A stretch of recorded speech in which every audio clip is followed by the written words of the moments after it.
В аудитории университета царила обычная атмосфера.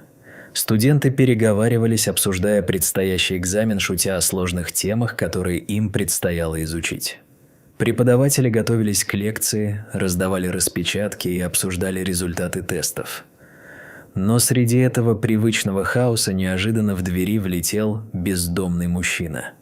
Его запущенная одежда и неопрятная прическа бросались в глаза, но не так, как его уверенность. С негромким, но уверенным голосом он поднял руки, привлекая внимание всей аудитории, и с полной серьезностью объявил, что может решить невозможное уравнение, которое недавно вызвало бурные споры среди студентов. Этой заявкой он окончательно разрушил привычную обстановку. Марилда, преподавательница математики, увидев его внезапное появление, воспользовалась шансом бросить вызов своим студентам. Она предложила им решить это сложное уравнение, зная, что почти никто из них не осмелится даже приблизиться к его решению. Она надеялась, что таким образом сможет вдохновить студентов на более глубокое понимание математики. Однако вместо того, чтобы заняться решением уравнения, вся аудитория была настигнута шоком от неожиданного появления этого человека. Мужчина стоял в центре аудитории, настаивая, чтобы никто не встал и не вышел, иначе он был готов решать уравнение прямо здесь и сейчас. Вслух и про себя студенты начинали осознавать, что это не шутка, а довольно серьезная ситуация. Студенты и преподаватели, сконфуженные вторжением, обменивались взглядами. Некоторые из них переглядывались, не веря своим ушам. Человек в рваной одежде, который, казалось, жил на улице, смел бросить вызов их образованию, их уму и готовности к интеллектуальным вызовам. Каждый начинал понимать, что это непростой случай бездомного, пришедшего за деньгами или милостыней. Напряжение в аудитории нарастало, страх смешивался с неподдельным интересом. Марилда, чувствуя, как контроль над ситуацией ускользает, потребовала от бездомного покинуть аудиторию. Она полагает, что его действия вызывают только смех и недоумение. «Почему он думает, что может слышать такие вещи?» – подумала она, глядя на него с недоверием. Но мужчина, казалось, не собирался отступать. Он упорно утверждал, что сможет решить уравнение, если натыкаться на то, что никто из студентов, кроме него самого, не сможет встать.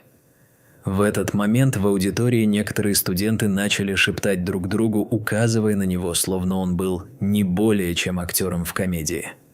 Флавио, один из студентов с дразнящей улыбкой, с неуважением посмотрел на мужчину и попытался подняться, чтобы выйти, словно подавая знак о том, что такие люди не должны находиться в аудитории. Но бездомный быстро предупредил его, что если тот встанет, то последствия будут очень серьезными. На лицах студентов отразилось недоумение и растерянность, когда они осознали, что их беспечные насмешки могут обернуться чем-то гораздо более серьезным. Не в силах поверить, что бездомный может представлять угрозу, они осмотрелись вокруг. Тем не менее, в этот накалившийся момент Моника, одна из студентов, сидящих на передних рядах, заметила, что ситуация начинает выходить из-под контроля. Она протянула руку и предложила дать бездомному шанс объяснить себя. Ее посыл был искренним, и она почувствовала, что, возможно, этот зной непонятного человека может оказаться не таким уж абсурдным, как это могло показаться на первый взгляд.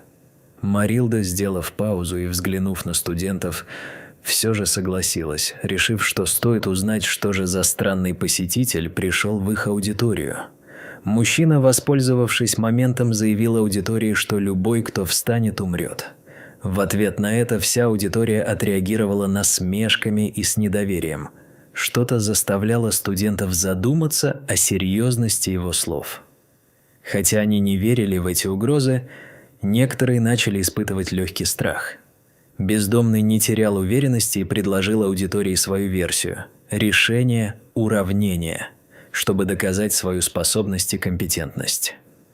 На первый взгляд, шутка, ставшая серьезной, начала обретать новое значение. Марилда, несколько колеблясь, но чувствуя, как проявляется давление студентов и их любопытство, решила дать ему шанс. Она отмерила 5 минут, чтобы увидеть, что из этого выйдет. Флавио и его друзья продолжали насмехаться и жестикулировать, уверенные, что это больше похоже на цирк, чем на университетскую лекцию. Но Моника была другой. Она знала, что иногда за простыми вещами скрывается глубокий смысл. Эту мысль трудно было объяснить остальным, так как Толстый радостно шептал острые шутки, а нарисованные красные глаза могли дразнить или тревожить. Мужчина подошел к доске, взял мел и начал записывать уравнения, не обращая внимания на недовольство и упреки некоторых студентов. Движения его рук становились все более уверенными. Словно здесь, среди этих людей, у него возникла возможность показать, кто он действительно есть. Он перевернул уравнение в своем сознании, привнося его в реальный мир. Контуры его уверенности вырисовывались на доске. И теперь студенты искали объяснения. Когда завершился отсчет времени, Джон повернулся к Марильде и к классу. В его глазах сверкала искра уверенности, он не нуждался в одобрении. «Теперь верите?» – спросил он у студентов, когда уравнение, казавшееся невыполнимым, преобразилось в решенное. В аудитории воцарилось молчание, не веря своим глазам. Каждый из студентов был в шоке от ума бездомного и его точности. Даже Марилда не могла поверить, что существует такая вероятность. Она проверила работу, сверяясь с оригиналом, и выражение на ее лице постепенно сменилось на неподдельный восторг и признание. Все в аудитории не могли поверить, что это действительно произошло. Тем не менее, вскоре Джон начал делиться своей трагической историей. Он объяснил, что у него раньше была уважаемая карьера. Флавио, переполненный иронией, откликнулся на его слова поздравлением и дружеской язвительностью. Но красноречивое выражение на лице Джона говорило о серьезности каждого слова, сказанного им. Не затягивая, Джон продолжил, рассказывая, как его несправедливо обвинили в краже и как это привело к потере всего – должности, репутации и, в конечном итоге, свободы. Среди всей пожирающей шумихи и напряжения в аудитории Джон настаивал, что кто-то может погибнуть, если поднимет. Обсуждение в аудитории заострилось. Студенты были явно встревожены и парализованы от страха, что они наконец поняли всю серьезность ситуации. Марилда и ее студенты не верили этому, несмотря на очевидные факты. В какой-то степени они все готовились к разного рода жестоким шуткам, столь характерным для их времени. В этот самый момент Моника, имея смелость, предложила всем послушать Джона и дать ему возможность объясниться. Но Флавио, всегда сдержанный к смешению, не поддавался и упрямо решил встать. Он, смеясь над происходящим, поднялся, бросив все на произвол судьбы. Как только он возвысил свое тело, Джон вскинул руки, закричав предупреждение о том, чтобы он не делал этого, но слова буквально распались у него на губах в считанные моменты. Раздался выстрел, и Флавио заставил мир замереть, когда со стоном он рухнул на пол. Некоторые студенты не смогли сдержать страх, в то время как другие принялись суетиться и бросаться к выходу. Наблюдая за этим, Джон закричал, прилагая все усилия, чтобы успокоить тех, кто бежал в страхе. Он видел, как некоторые студенты начали удирать, но знал, что кто бы из них не успел убежать, в аудитории на самом деле оставалось что-то еще. Безумие охватило класс, когда Джон закричал, объясняя, что в классе находится бомба. Его предупреждение пронзило тишину, как ледяной холод. Он закричал, что кто-то должен встать, чтобы она не сработала. Ужас охватил всю аудиторию, студенты обменивались взглядами. И, казалось, никто не осмеливался подняться с мест, боясь произнести хоть одно слово. В такие моменты мир под его ногами начал рушиться, и нарастающее напряжение порождало страх. В этот момент видеопрезентация прервала свое действие, задерживаясь, чтобы обратиться к зрителям в аудитории. Со всей опасностью и беспокойством в воздухе эта жизнь Джона резко изменялась. Он вновь начал скитаться по городу, его тело протестовало от боли, а голод жестко испытывал его на прочность и волю к жизни. В такие мгновения он был как никогда ближе к расплате за ошибки и прошлые невзгоды. Джон, как бездомный, страдал. Он давно не ел ни малейшего кусочка, который можно было бы назвать едой. Город, в который он с тех пор попал, стал враждебным и холодным к бездомным. Вагоны с продовольствием распахивали свои двери перед теми, кто никогда не отступал. Вместо того, чтобы находить покой, он потерял не только дом, но и семью, работу и даже имя. Каждый запускал его, и каждый пытался забыть о его существовании. Изможденный тотчас он увидел величественное здание университета, в котором когда-то жил достойной жизнью. Дни, когда он взрывал математические уравнения и получал признание, вдруг предстают перед его глазами, словно мельчайшая искра, оставшаяся от давно погасшего костра. Он вырос в детдоме, страдая от голода, но стал уважаемым преподавателем математики. Годы упорной работы вернули ему чуждую явную почесть, но однажды его обвинили в краже, и он, увы, потерял все – должность, репутацию, свободу. Спустя долгие месяцы раздумий Джон заметил, как студенты выбрасывают фрукты – символы дырявой реальности. За ужином и мечтами о несбыточном он решил проникнуть в университет, чтобы испытать свою судьбу. Здание было для него знакомо, пустоты его как будто шептали о былом. Внутри он нашел еду и, залипнув на остатках, не мог поверить своим глазам. В этот момент он услышал шаги, спешно прячась в мусорной корзине, считая, что за ними, скорее всего, непонятная судьба. Тем временем он подслушал разговор двух мужчин, которые обсуждали подготовку теракта в аудитории. Бомбер прямо в лицах угрожал взорвать бомбу в любой момент, особенно если кто-то встанет с места. Случалось всякое. Позиция нападающего была определена. Один из них будет в засаде снаружи, чтобы стрелять в студентов, если бомба не сработает или если кто-то проявит необдуманную молодость. Выбравшись из университета, Джон был потрясен тем, что услышал. Его разум постепенно осмысливал все, что он испытал. Тревога маршрутизировала его, когда он оказался на тропе к идее. Он размышлял о том, кто может стать целью теракта и сколько беззащитных людей погибнет. Эти воспоминания бурно звенели в его голове, когда он, вспомнив о прошлом, осознал, что его прежние страдания были направлены к цели. Особенно он вспомнил Сантьяго, директора университета, который был и его заклятым врагом. Сантьяго был причиной его прежних страданий, и это внезапное совпадение вынудило его взглянуть на свою жизнь под новым углом. Вспомнив свои ужасные дни и сильные бездействия, Джон решил, что это его единственный шанс остаться с собой и предотвратить такие теракты. Это был план сполна, но совесть снова стала терзать его. Он не мог просто сидеть и ждать, когда его несчастные предательства могли бы убить невинных. Опьяненный решимостью, он быстро направился в полицейский участок, надеясь, что там его слова воспримут всерьез. Но, как ни странно, полицейский не поверил ему, считая его слова маловероятными.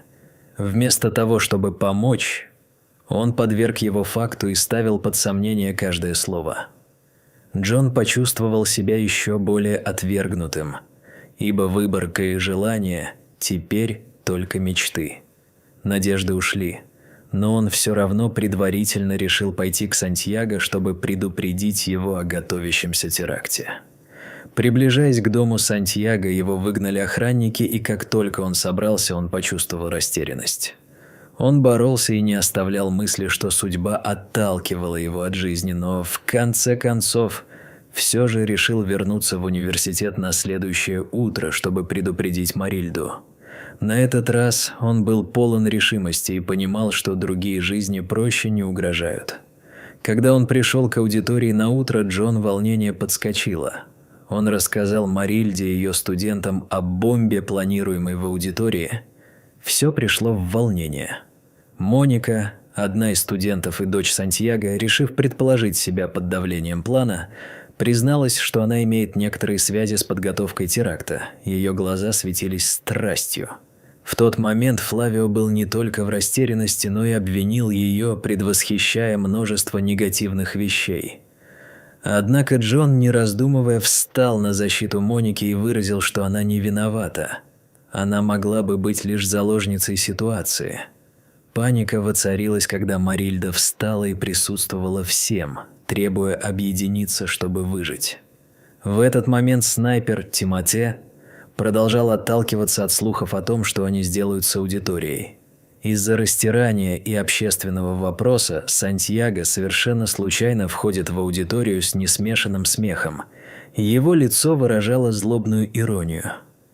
Это добавило напряжения. Джон мгновенно начал его останавливать, оповестив о возможном выстреле, и к величайшему изумлению он сбивает Сантьяго на пол, спасая его от пули. Вся ситуация оказалась очень нестабильной, и в это мгновение он заметил бомбу, установленную под стулом молодого светловолосого парня, совершенно несчастного человека. Студенты начали паниковать, но Джон, преисполнившись смелости, пытался успокоить их. Он знал, что только от сплоченности зависит все. Моника объясняла Сантьяго, что бомба установлена именно для нее, а он осознал всю ужасающую правду. В напряжении они не могли остановить слезы. Джон быстро составил план спасения, предлагая воспользоваться книгами для стабилизации бомбы. Студенты, стараясь стать более усердными, начали передавать книги, поддерживая все законы логики в свое время. Укладывая их аккуратно на стул, Джон двинулся, не надеясь на отказ. Светловолосый парень с ЦУ, следуя указаниям, приближается к решению, медленно соскальзывая со стула и избегая несчастных последствий. При проверке аудитории Джон и Сантьяго обошли класс, проверяя наличие других бомб. Ученики начали медленно ползти к двери, полны страха и отчаяния. Тем временем Марильда, недолго думая, вызвала полицию и указала на здание, откуда исходила стрельба. Это было очередное приближающееся покрывало тревоги, более не могущее исчезнуть. Сотрудники полиции быстро захватили Тимотея и Виторию. Эти фигуры оказались центром неприятностей и ожиданием, когда спокойствие должно было быть восстановлено. В это время Сантьяго признался, что подставил Джона и заплатил за это, когда его арестовывали. Бездомный становился неожиданным героем. Началась новая эпоха. Скоро ему предложили новую жизнь.